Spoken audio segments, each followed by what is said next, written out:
Halo, Assalamualaikum warahmatullahi wabarakatuh.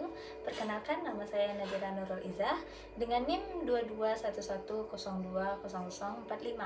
Saya dari jurusan SPIB UIN Fakultas Adab UIN Imam Bonjol Padang.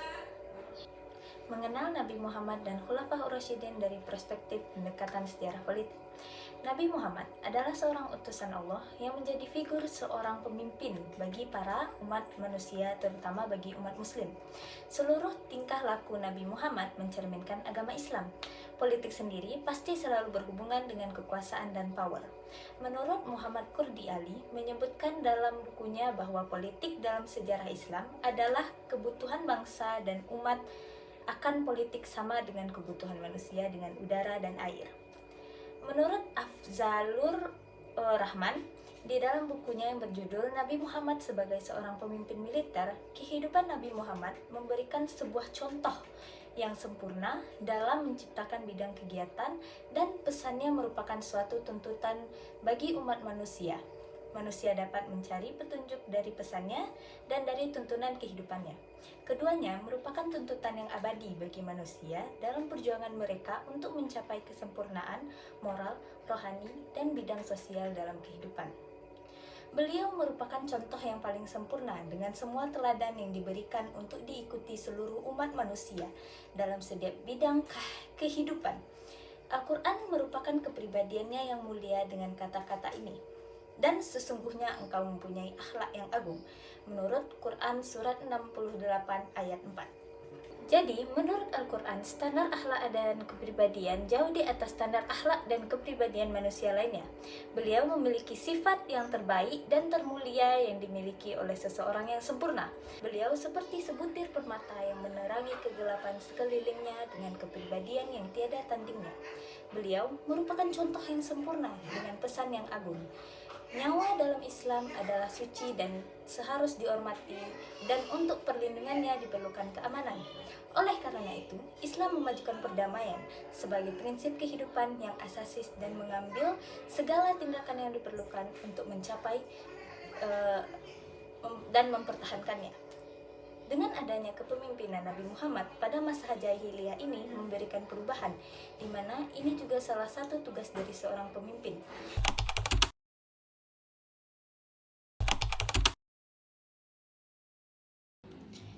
Nabi Muhammad adalah Rasul terakhir yang diwahyukan Allah kepadanya Al-Quran. Nabi Muhammad adalah peletak dasar sistem kemanusiaan yang berdasarkan pada universalisme Islam. Hadirnya Nabi Muhammad menjadi pemimpin politik sangat berperan untuk menukar pertalian kesukuan atau nasab dan pertalian virtu dan pertalian spiritual atau ummah. Narasi perjuangan Nabi Muhammad dalam membangun dan memimpin agama Islam dalam membangun dan memimpin agama Islam di Mekah dan Madinah mengundang esensi etika politik yang sangat relevan serta ideal untuk diaktualisasikan dalam konteks berpolitik pada era ini.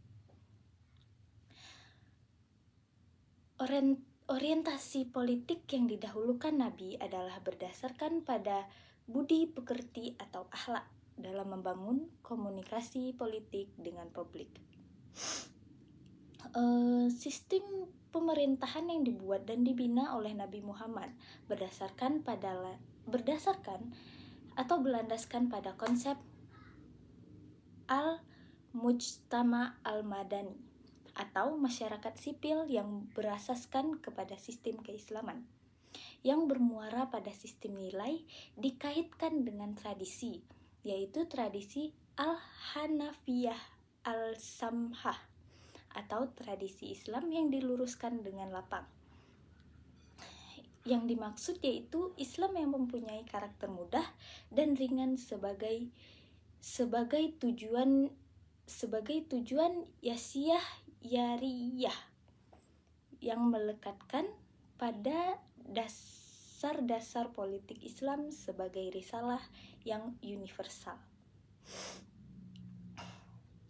Pemerintahan Nabi mencetuskan perspektif global untuk menumbuhkan pemahaman dari kalangan elit serta para rakyat dalam bentuk pembuatan bersama yang dilandasi dengan mufakat yang mempertimbangkan aspek moral dan prinsip-prinsip hidup yang bermartabat dan mulia.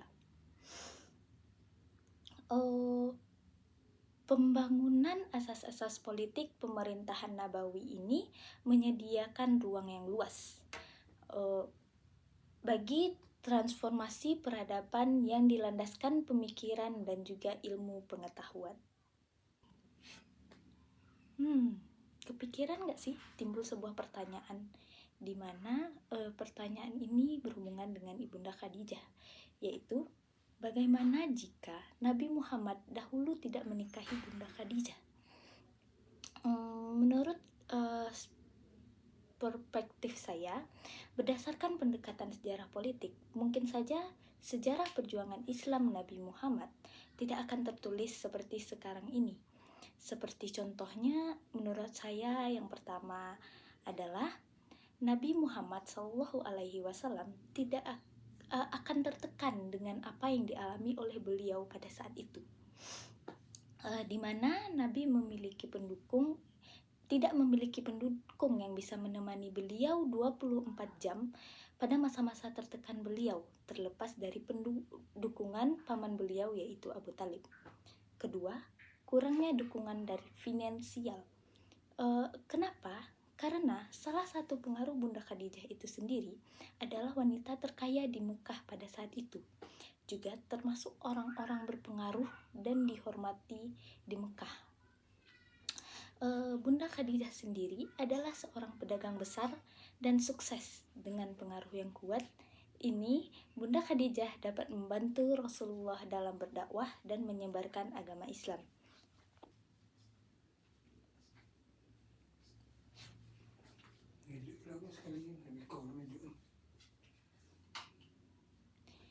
Ketiga, Nabi Muhammad SAW belum tentu akan memiliki keturunan yang sama pengaruhnya bagi umat muslim, terutama kami para wanita pada masa itu, di mana anak-anak Nabi pada saat itu yang berumur panjang adalah anak-anak wanita Nabi. Mereka memberikan contoh bagaimana suri tauladan seorang wanita, bagaimana naiknya derajat-derajat seorang wanita, serta bagaimana cara menghargai seorang wanita. Dan yang keempat, yaitu yang terakhir, adalah Nabi Muhammad kemungkinan besar pasti akan melakukan perubahan strategi dalam berdakwah, di mana yang awalnya ditulis dalam sejarah seperti ini, dia akan berubah karena tidak menikah dengan Bunda Khadijah. Itu adalah termasuk pengaruh yang sangat besar bagi agama Islam. Setelah pertanyaan pertama terjawab, muncul pertanyaan kedua, yaitu bagaimana jika Rasulullah tidak hijrah ke Madinah dan kenapa harus memilih ke Madinah?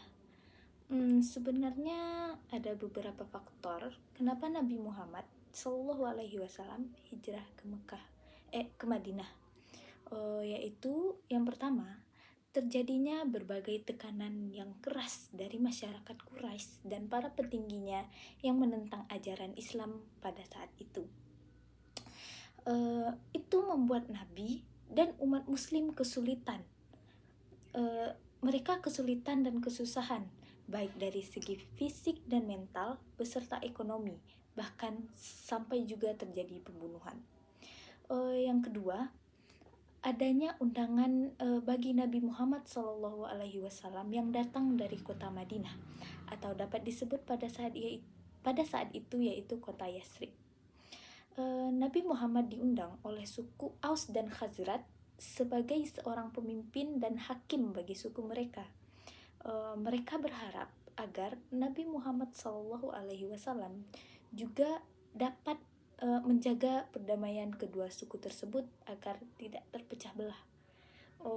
Yang ketiga adalah Allah sudah menurunkan surat untuk berhijrah kepada Nabi Muhammad SAW dan umat muslim pada saat itu, karena tekanan dan penderitaan umat muslim oleh para kaum Quraisy yang sudah sangat kejam pada saat itu.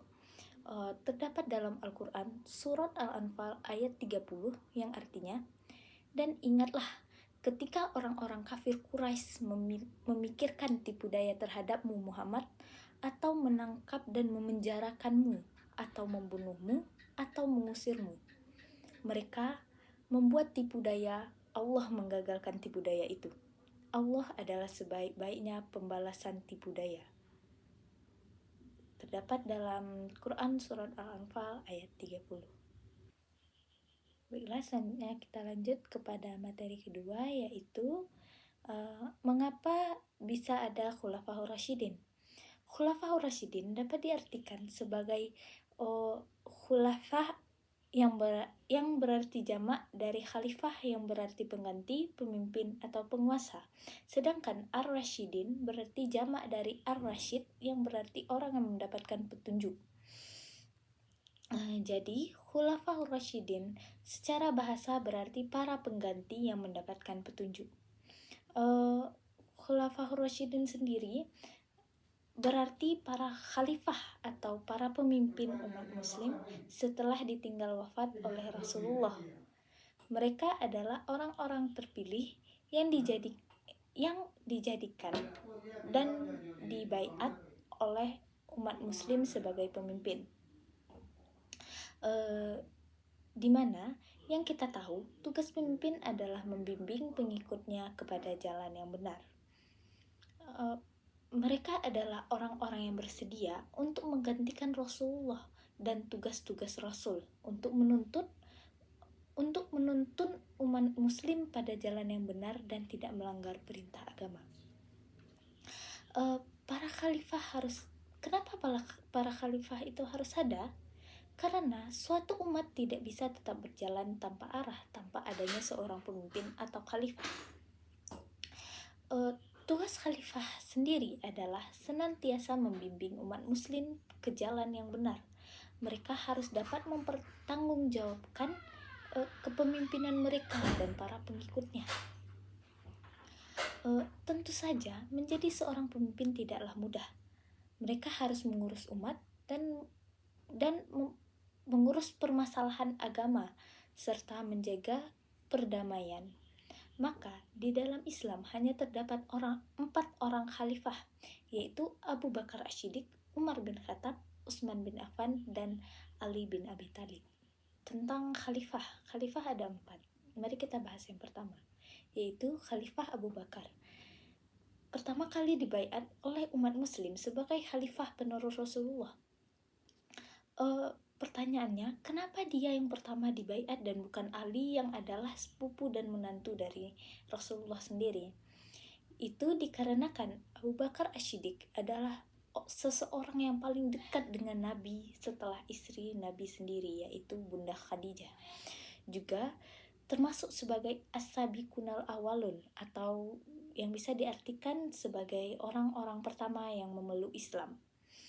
Abu Bakar juga seorang mertua bagi Rasulullah karena dia menikahkan anaknya, yaitu Bunda Aisyah, kepada Nabi. Abu Bakar adalah orang yang selalu berada di samping Nabi di setiap perjuangan dakwah beliau. Abu Bakar juga adalah satu-satunya orang yang menemani Rasulullah saat hijrah ke Madinah, yang pada saat itu Rasulullah sedang menjadi buronan bagi kaum Quraisy yang menentang ajaran Nabi Muhammad SAW. Abu Bakar rela mempertahankan nyawanya untuk Nabi Muhammad SAW dan menemani beliau tepat di samping Nabi sendiri. Khalifah Abu Bakar adalah orang pertama yang selalu membenarkan perkataan Nabi. Seperti contohnya adalah kejadian Isra Mi'raj. Maka Khalifah Abu Bakar diberi julukan As-Siddiq yang artinya kebenaran oleh Rasulullah sendiri. Khalifah Abu Bakar dikenal dengan kedermawanannya yang paling banyak memberi sumbangan di jalan Allah. Bahkan saat masuk Islam, Khalifah Abu Bakar menyumbangkan semua hartanya di jalan Allah dan demi dakwah Nabi. Selanjutnya adalah khalifah kedua, yaitu Umar bin Khattab. Umar bin Khattab dulunya adalah termasuk orang-orang yang menentang Islam dengan keras. Dia termasuk orang yang ditakuti oleh orang-orang di Mekah pada saat itu, karena dia memiliki fisik yang kuat dan sangat disegani oleh orang-orang Mekah, walaupun dia bukan seorang bangsawan. Penindasan yang dialami oleh umat muslim terdahulu oleh kaum Quraisy mulai sedikit berkurang karena Umar bin Khattab dengan lantang tiba-tiba menyatakan dirinya memeluk Islam dan menentang orang-orang yang melarangnya untuk memeluk agama Islam. Umar juga adalah sahabat Nabi pertama yang mengusulkan dakwah kepada Nabi secara terang-terangan dengan menjadikan dia sebagai tameng untuk Nabi bila ada yang mengancam. Di antara sifat-sifat kepemimpinan yang dapat dilihat pada sosok Umar bin Khattab yang dikenal di kalangan para sahabat maupun umat muslim dan Quraisy lainnya adalah abkari. Sifat abkari hanya diberikan langsung oleh Nabi Muhammad SAW sendiri kepada Umar bin Khattab. Sifat ini menunjukkan bahwa Khalifah Umar orang yang kuat, pemberani, berjiwa pemimpin, dan punya banyak pengikut maupun berani berbicara mewakili umat. Umar merupakan figur pemimpin yang pemberani, pantang menyerah dalam memperjuangkan hak dan kemakmuran umat. Kita masuk ke khalifah ketiga, yaitu Khalifah Utsman bin Affan. Khalifah Utsman dikenal dengan julukan Zunnurain, yang artinya adalah pemilik dua cahaya, karena Utsman menikahi dua orang anak Rasulullah, yaitu Ruqayyah dan Ummu Kulsum.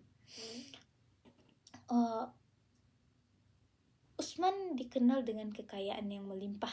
Dia termasuk sebagai beberapa bangsawan yang memeluk Islam pada saat itu, serta dia mendukung Nabi dan selalu berada di samping Nabi. Walaupun kaya raya, Khalifah Utsman dijuluki zuhud di dunia. Bahkan setelah menjadi khalifah, di dalam beberapa riwayat menceritakan bahwa Khalifah Utsman menaiki keledai dan membonceng pembantunya. Padahal saat itu dia adalah seorang khalifah.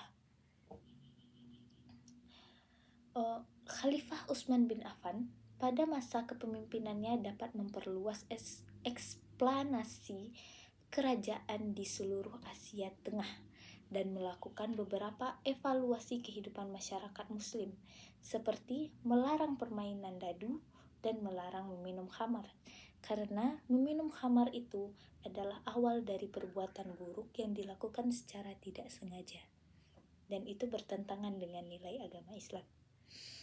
Dan khalifah terakhir yaitu Khalifah Ali bin Abi Thalib. Khalifah Ali adalah saudara sepupu sekaligus menantu Nabi Muhammad yang disayangi. Dia menikahi putri Rasulullah, yaitu Fatimah, putri bungsu Rasulullah. Selama kepemimpinannya, Khalifah Ali bin Abi Thalib selalu memperhatikan dan mencermati keadaan rakyatnya. Khalifah Ali berusaha meneliti apa-apa yang mengusiki, menyakiti, dan menyulitkan kehidupan masyarakat.